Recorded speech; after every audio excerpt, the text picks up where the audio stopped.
This is Audible.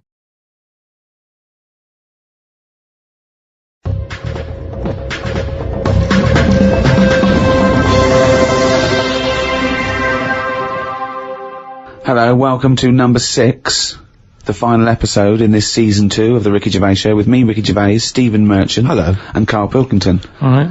You can still go and get the archive, all 18 episodes we've done so far. That's available on iTunes and audible.co.uk. And there's a little video diary we've done, a little free podcast. We may go into free podcasting, but in video, Steve. And there's a little free taster up there. So check that out. Go to rickygervais.com to find out all news and everything. But come on, let's get on with this episode. We're here and now. This is right, yeah, absolutely, here we are. Good, Carl, go. I've got some bad news to start off with straight away. The world's oldest tortoise, a 250-year-old tortoise, died last week. Yeah. Did it? Yeah, in a zoo in India. 250 years old.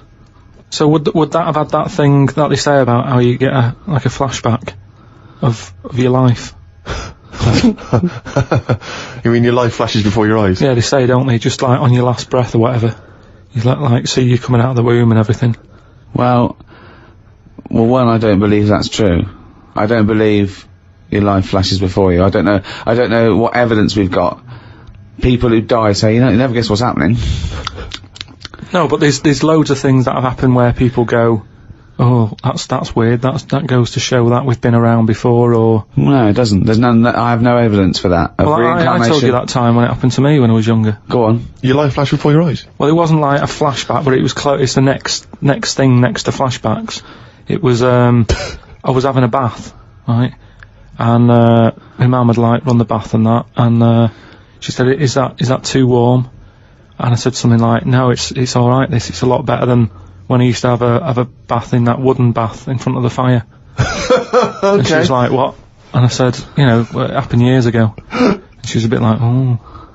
And I can't remember that now, but she talks about it, and that just goes to show that, because I was at an age when I wouldn't have known about wooden baths years ago in front of fires. No, but you talk rubbish now. So all you were doing, you were talking rubbish from an early age. Where's the problem? No, but you can only talk rubbish if you're aware of knowledge. Well, I didn't know about wooden baths, so why would I have invented But Carl, that? we've only got your mother's word on this, and she thought you might one day be a doctor. Yeah. So she put a rock with a feather on it to keep a parrot company. lest we forget. Yeah, but I'm just saying. Well, it's all bollocks. So have you researched this? You've tried to find out when little Karl Mark I and his wooden bath, when he was... No, I don't want to go there, because that's when you start digging out all sorts of trouble. Rubbish. It's rubbish. No, it's not rubbish. Well, it is rubbish. What sort of stuff might There's you no discover? scientific evidence. No, just like I've said about family trees and that, don't be looking at them, because you're only going to find stuff you don't really want to know about. It's the same as that, innit? Leave it, let it be. Do you know what I mean? If your granddad was Einstein, you'd know about it because your family would be shouting about it. If he was a bad un, you'd go, oh, keep that quiet. So don't look at family trees, and it's the same. Don't be looking back in your past lives, because no God knows past what lives. you've been up to. Well, Karl and the wooden bath. Proof. If Karl proof we needed. Pilkington, live on air talking shit again. but this tortoise. So if that's And also, its flashbacks would just be, the same wall. I mean, it basically spent, I don't know how many years, in a cage. It was in the zoo, so, it died of liver failure. Which is a problem if you're a tortoise, because with us, they can cut you open and have a look at the liver. With that, it's going, forget it, we're not getting in there. It's like you when you didn't want the plumbers to knock through the tiles to check out the piping. It's the same with the tortoise. If it's a liver, we're not going through that. It's not worth it. If it's your head or your feet, we'll have a look, mate. But we're not looking at internal organs with a giant tortoise. why not? 'Cause, what do you mean? Well, can't you drill into those things? It is only a shell. That is easier to replace than skin. Carl, I was joking. You can't do a liver operation on a tortoise. Why not? It's got all the same parts, hasn't it? All the same body parts and that. Well, I think that's the point. Well, not really, but yeah, it's But loosely better speaking. ones in a way, because they live longer. So they're doing something right, aren't they? Right. If they can live 250 odd years, our art can't do that. Right. Which is what I say about our tortoise has got it right in a way, that it's taking its time on everything. We're rushing about, getting stressed out. That's just, getting on with it. It's not rushing. It eats healthy, doesn't it? It eats lettuce and stuff. Yeah. So that's probably doing it right, but to be honest, it's too much. I wouldn't want to live 250 years. Just eating lettuce. Let's not forget that all a tortoise does is eat lettuce. It's not like it's jet skiing weekends and then getting its lettuce on a Monday. That's all it does is eat lettuce. Yeah. And that appeals to you, does it? No, I'm just saying that it must be doing something right, though. Of course it's doing something right. Because it's living 250 years. But all animals do something right, however long they live. Mayflies live a day, but they're doing something right. Well, they're not, are they? They haven't got a chance to learn how to do it right. And then they're dead. It's, that's from one extreme to another, isn't it? That just seems a bit mental to me, that, living a day. I wouldn't bother, so forget it.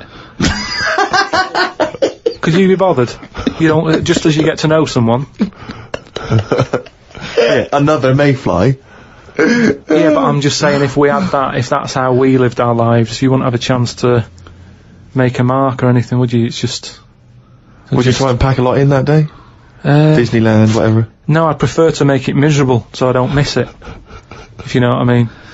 But I was thinking the other day about, your body and everything, because it is amazing, isn't it? How it works. Oh, yeah. Does the brain control you, or are you controlling the brain? I don't know if I'm in charge of mine. Nor do I, There's Carl. a surprise. Nor do I, Carl. No, do you know what I mean, though, by that? Does the brain control you, or do you control the brain? Like, don't you ever sort of think sometimes, say if you're making... But you are the brain. No, but I was making a shopping list, right? Going, right, I need some rice, kidney beans, and I thought I had everything, and I sort of was rolling up the paper, and then something went, oh, an onion. Your brain did something that. went an onion. Was it Suzanne? No, well, my brain sort of went, you forgot something. Yeah. I didn't think I'd forgot. I was No, you are your brain. No, but don't you understand? My brain was I was in control of my brain when I was writing down rice and kidney beans. But you're not in charge of the onion. That's another part of the brain that's in charge of the onion. The onion sector. Yeah. No, but I put the paper away, putting my coat on, ready to go and get the rice. Yes, but your onion lobe kicked in. What, so you put the paper in your pocket, you got the coat on, then you just suddenly hear Then from it nowhere, was just like, onion. Yeah, I'm not even thinking about that shopping list. It's in my pocket. I'm thinking, do I need my gloves? It's cold out. Yeah. Suddenly, onion. And it was like, oh yeah, onion. Yeah, I had to get the paper out. So what I'm saying is, who's in charge? The brain, the mind, the brain is the... What are you doing? Who's in charge? That's just, you forgot the onion and then you remembered the onion. You must have forgotten things in the past. No, but not like that. Not where, like, it just made me think, that was weird. Who reminded me of that? You did. Yeah, but I'm not... No, you are your brain. It's not like there's you, then there's a brain, then there's an extra one looking down at it, the meta brain, the thing above it. No, but your brain... How does your brain work? You give it information, don't you? Well, it takes... Do you mean you give it information? Well, if I sat in a room with nothing, not feeding it anything, it wouldn't know anything. No, but there's this thing that there's two yous. It's this thing that there's Carl and Carl's brain. Yeah, there's not a duality in this. If you go, come on, now think. That's the brain saying that to itself. It's not. There's not two people in there having an argument. Come on, brain. And the brain's going, oh, don't you start, I was thinking then. And the other thing's going, brain, onion. And the brain goes, Carl, onion. You are your brain. If you are anything, you are your mind, your brain, your collection of memories, your personality. You're not what you look like. Does that answer your question, Carl? What do you think then? You were thinking of a tortoise on a skateboard then when I did that last sentence, weren't you? I, like you, Rick, I'm always annoyed and embarrassed when we have to concede something to Carl.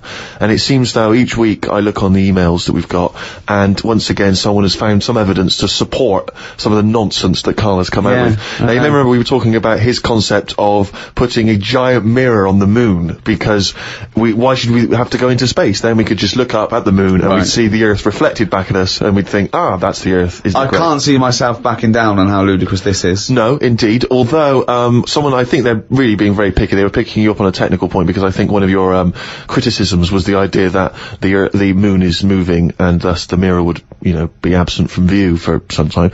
Although people have been claiming that the moon, there's always the same face of the moon that's shown to us. There's always the same side of the moon is always visible to Earth. That's when they talk about the dark side of the moon. It's not just light. It's the fact that we can't see. It's the other side of the moon. But we move, so it's not always present. Well, no, but it would always be present to someone on Earth. Yes, I know. Wait, this is the thing. These people don't know what I know. I know that Karl is thinking of looking up there and seeing himself looking back. That's what he's hoping. Like when you're going along in a car and you see a shiny building, you go, "Oh, that's my car," and you wait. That's what he's hoping to see. He's not doing it to gauge the speed of light and think and change like that. He's not doing that. He wants to look up through a telescope and wave. Yeah.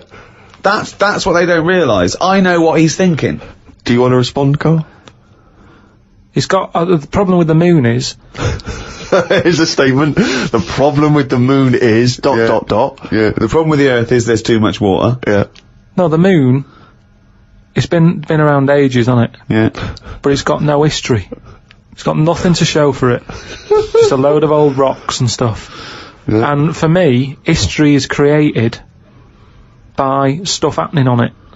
So really, the moon, even though it's old, in a way it's new. Because it's untouched and that.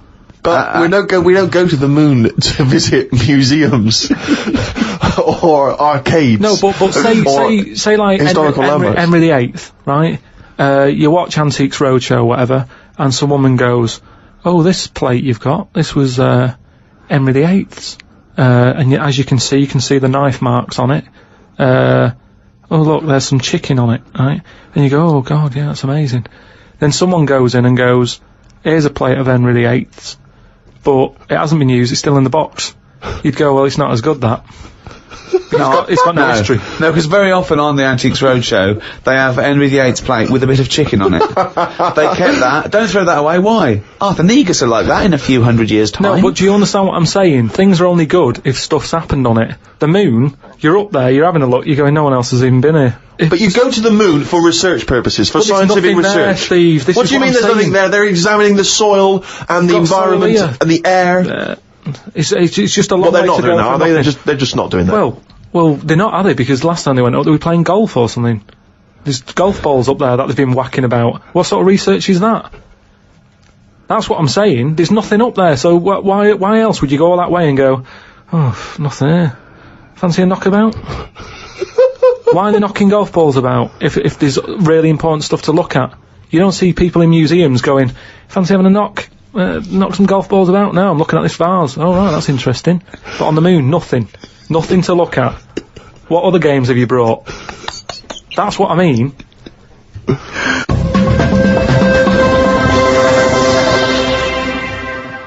Karl, have you ever seen the programme Inside the Actors Studio? No. James Lipton interviews famous actors and gets words of advice about, how they work and how they act. But at the end, he always asks a series of questions, which is based on a French series of questions that a guy called Bernard Pivot used to give people when he interviewed them.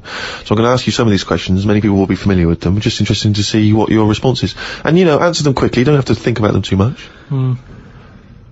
What is your favourite word? Don't think I've got a favourite, because you only use them when you need to, don't you? I don't just go about saying the same word. So, well, alright. Yeah, it's not my favourite, it's just that it does the job. It does the necessary job for that time, doesn't it? It's like, "How are you? I'm alright." It's a greeting. What about, I think serendipity was voted England's favourite word. Never used it. No, stupid word. Who decided that? Don't know, it was a poll, but I will suggest things. I can't believe people coming up going, favourite word, serendipity. Thanks for asking. So, but the thing is, say if it meant, "Oh, I'm fed up," would it still be the best word? Is it based on how it sounds and how it's put together, or what it means? I think everything. But then loads of words are being left out on, which are probably brilliant words, and they're not getting a look in. Such as? Well, like that one, fed up. I'm fed up. It sums it up, doesn't it? Well, two, It just sums it up. When someone goes, "How are you?" You go, "I'm fed up, me. Sick of it." It's another good one.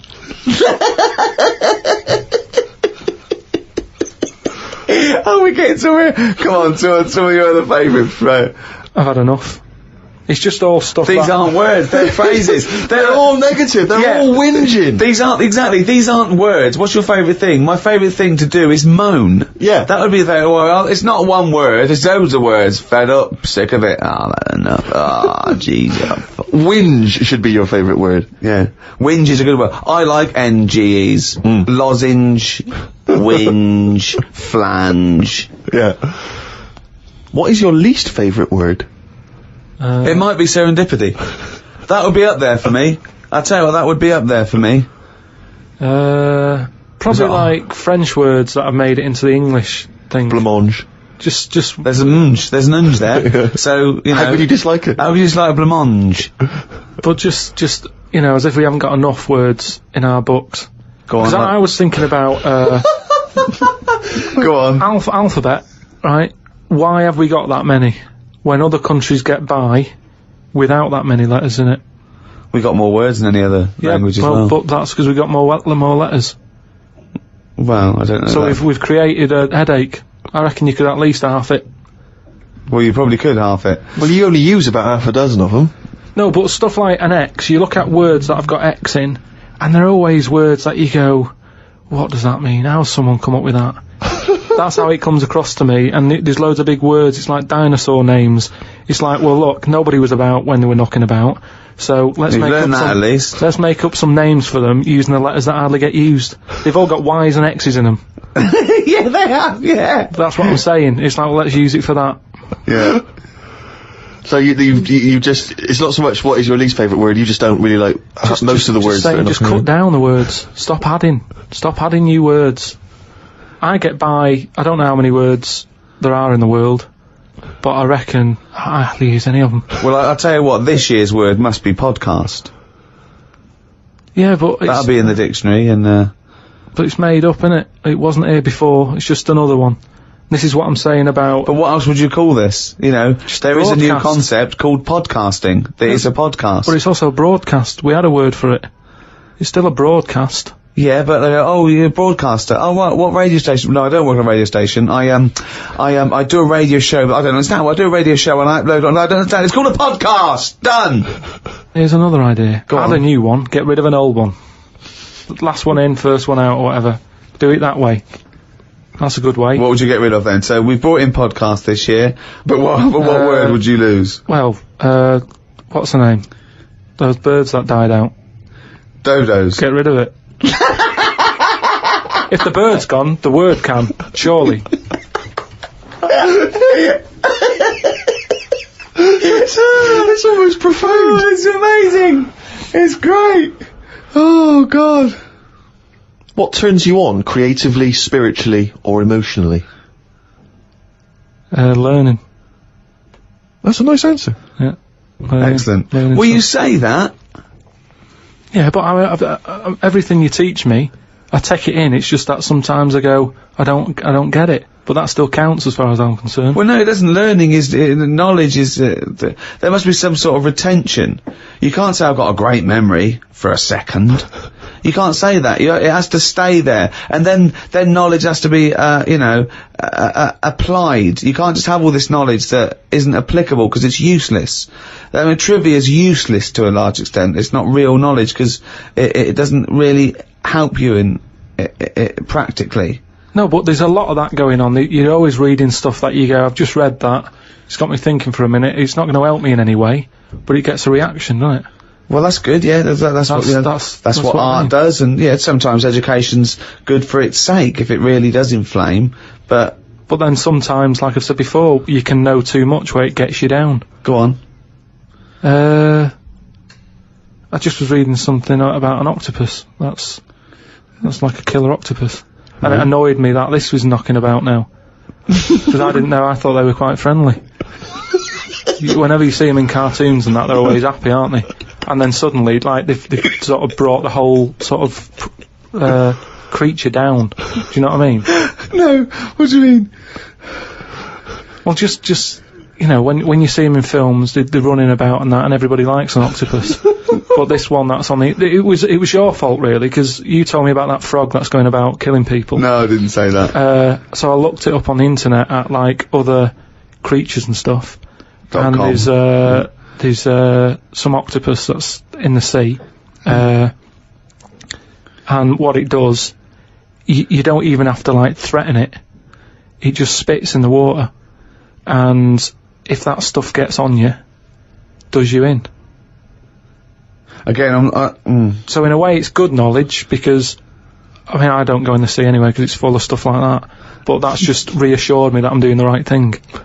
If they're knocking about just gozzing everywhere, you don't even have to be near one, you don't even know if it's been spitting and stuff. It can kill you. It just seems unfair. I haven't harmed it, I haven't gone near it, why is it getting annoyed with me? Doesn't seem right. So that's where a knowledge has not helped that octopus out. Because now, when you eat them, I just think, yeah, have another one. Do you know what I mean? Get rid of them. Another conversation with himself. Another conversation with himself. What is your favourite curse word? I don't think I do anything like that. I think people can tell by my face when I'm like fed up. Well, they know you're fed up because you're always whinging. I don't think I've got one. Knobhead. That sums everything up, and I think it's... But you wouldn't call your nan a knobhead, would you? What would you call a nan? But she doesn't do anything to annoy me that much. But if she did, what would you say? If she really annoyed you? Well, knobhead's alright, innit? Because she sort of gets it. It's one of them things that everybody understands, but it's not too offensive. Right. What a knobhead. Alright, you're getting into this, aren't you? So that sums it up, but I don't really... Do you need one of them? What's that doing for you? It's better to think, innit? Like, okay, I've just slagged off that octopus, but at no point was a effing and jeffing about it. You know how annoyed I am with it. I don't have to start swearing about it, and that's... What would you do, though, if you were swimming, right? It was a nice little thing, you're on holiday, right? And there's this octopus there, and you're going around, right? And you just see it start spitting at you, poison. What would you say to it? Well, it's too late then, innit? And I'd kick it.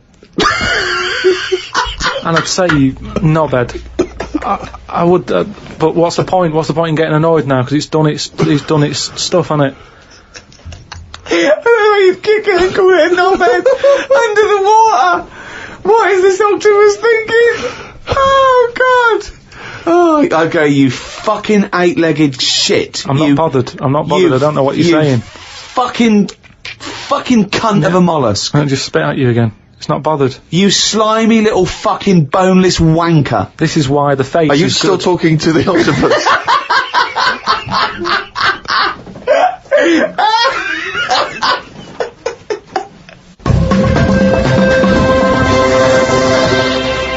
Oh, I don't believe it. He's written it down.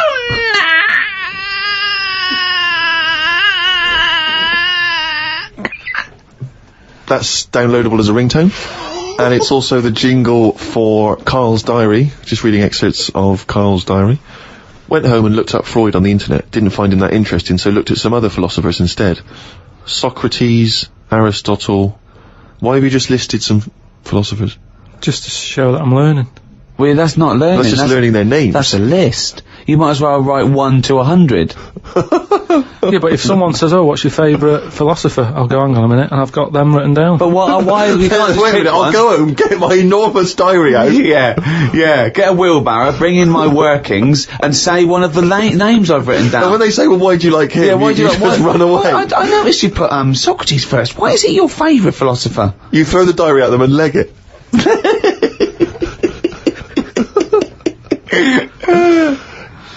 Oh, and then you go on to say, it's weird how names have changed, but then there's no other point there. It just is, isn't it? When you think about, like, Socrates, I've never heard that on anyone who I know, is what I mean. It's just, in a way...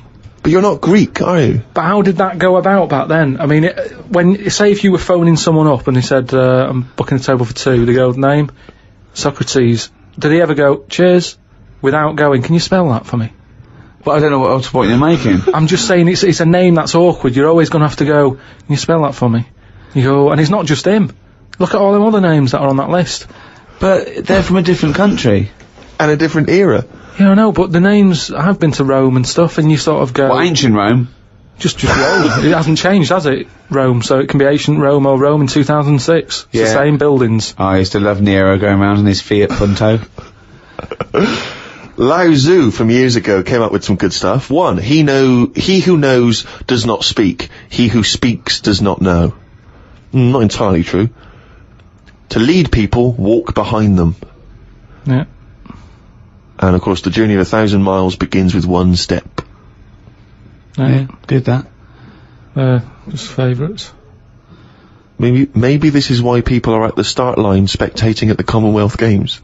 Well, no, it's just that I've never understood why in Olympics and stuff like that, if you're going to watch, don't stand around the start line. Go to the end, where you see the winner. But because of that saying, it actually makes sense, doesn't it? It's like, well, every step starts with a step, or whatever. Say it again? Every race, you've got to start with a step. Yeah.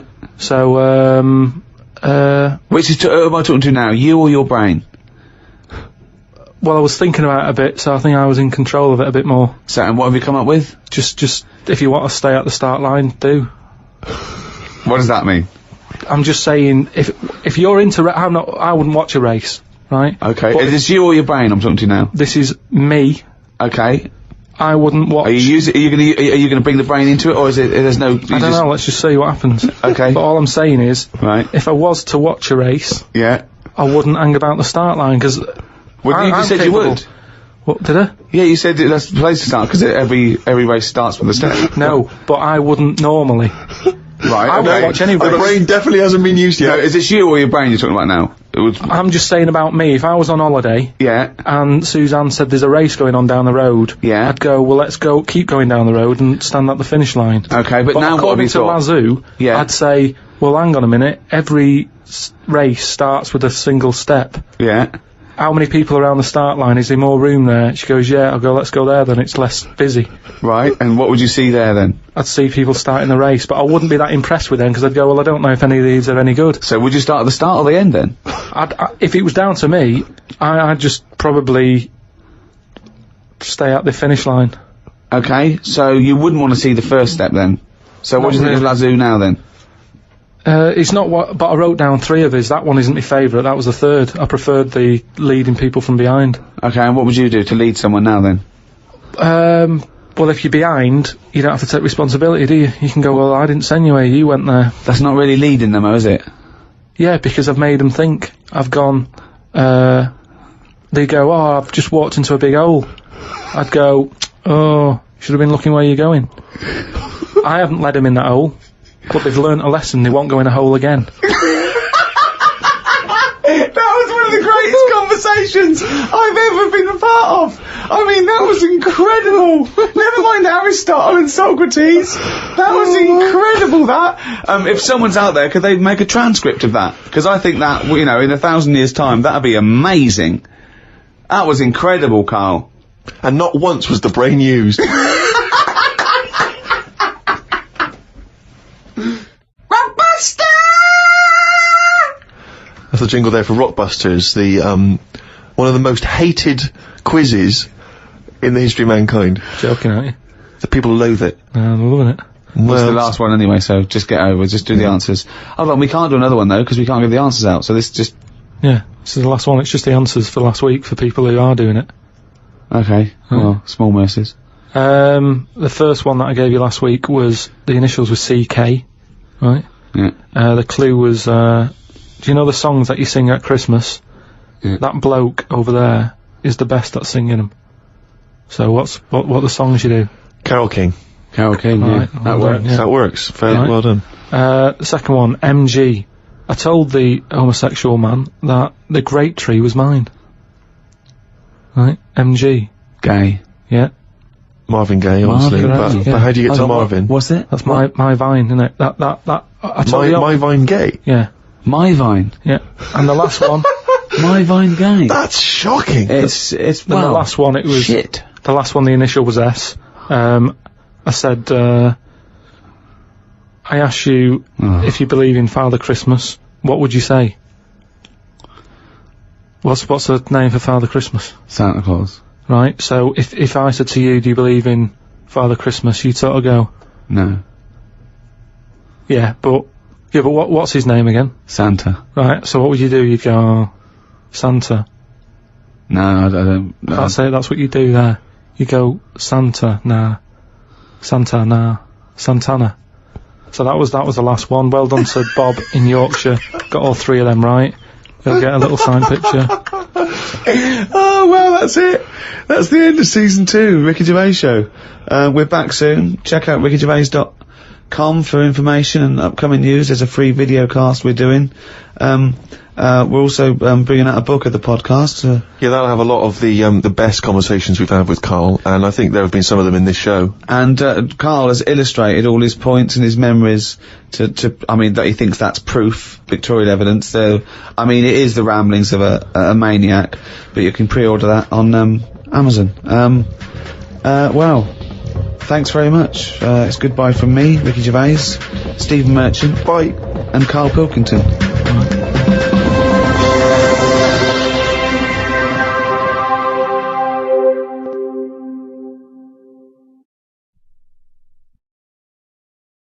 Audible hopes you've enjoyed this programme.